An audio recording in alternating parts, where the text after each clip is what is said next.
Thank you, Madam Chair. Thank you to the ranking member for holding this hearing, and thank you to the witnesses for being here. I absolutely think the work of conservation efforts and forest management and protection of our natural resources is extremely important.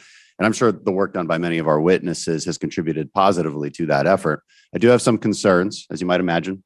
I have concerns that many environmental groups do not understand that critical balance between energy development and environmentalism. I fear that many do not understand that you can indeed do both. After all, it was natural gas fracking in America that led to historic reductions in CO2 emissions.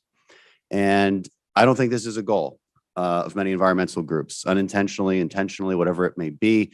There's been a serious undermining of American energy development in the United States, which has geopolitical implications, as we're seeing now with Russia and Ukraine and Europe's dependence on Russian oil and gas. So my questions are going to be for Mr. O'Mara.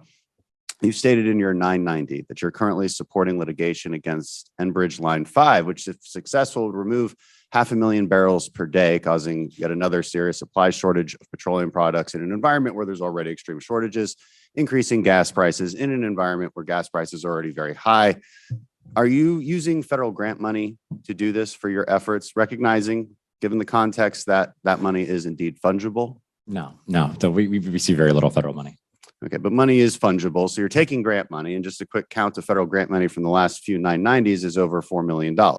For projects on the ground. But it's fungible. It's not. So outside of grant money from the United States government, what other sources fund your organization? So we have 6 million members. So folks that are sending $15. We have Ranger Rick magazine, which folks subscribe to. We have some foundations that support us. What about Sea Change Foundation? How much have you received from Sea Change? Nothing in years. I have the numbers in front of me. In the past, your organization has received $3.4 million in funding from Sea Change. Nothing in the last 6 years, though. I've only been CEO for the last 5 or 6 years. I think that was before. Okay, so it was before, so it has happened in the past. It's good to know. The reason I'm concerned about this is because it's well documented that Sea Change is in part funded by a Russian shell company based in Bermuda called Klein Limited.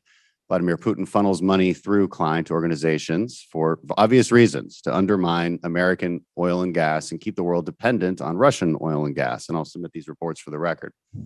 But you were never aware of this or aware of these organizations? And Congressman, I mean, I think if you talk to some of your colleagues, we're considered like one of the most moderate, pragmatic organizations, actually trying to find solutions for domestic production and conservation at the same time. So I'm a little surprised by this line of questioning, frankly.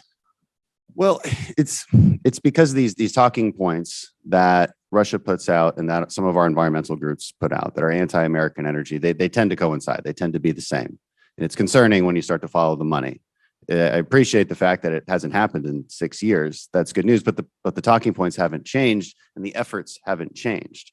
You know, and here's another question. So if you get rid of this pipeline, you get rid of more American production, do you think that affects worldwide demand or worldwide emissions? Well, I mean, if you want to talk about Line 5 specifically, it's coming from Canada. It's going across the Great Lakes. It's a 63-year-old pipe that's under both Lake Huron and Lake Michigan. If it ruptures, it'll be a catastrophic impact that's greater. It's going to make the BP oil spill look like child's play. I do think that's different. I mean, there are other pipeline projects we have not opposed. I mean, we are not in kind of the pipeline business generally. If the Great Lakes become contaminated, especially when there's other alternatives, there's a Sarna line, there's the 17th line, there's a bunch of other options in that region.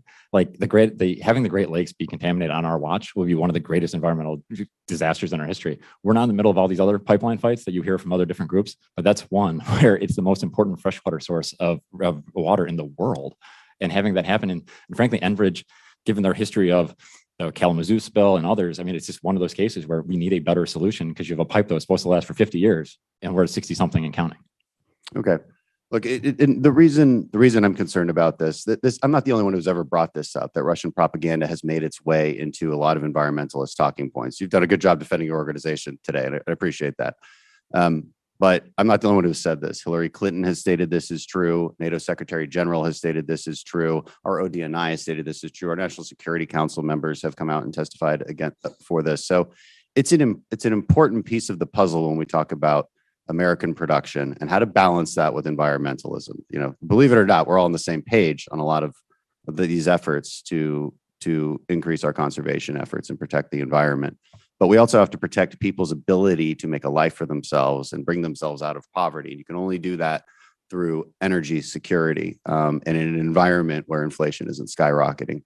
So some of these efforts directly contribute to that and benefit Russia. And I think that's the broader point. Well, I'm out of time. and Congressman, to that point, I mean, like, look, I would much rather have clean American energy displacing Russian oil and gas. I'd much rather have, clean supplies. Let's make sure it's as clean as possible. Let's make sure the rhetoric is real. Glad to hear that. Let's use American energy and clean energy, heat pumps, renewable energy, but let's export all of our technologies to fight democracy. Fully agree. 41% higher emissions if you use Russian gas over American gas. So thank you.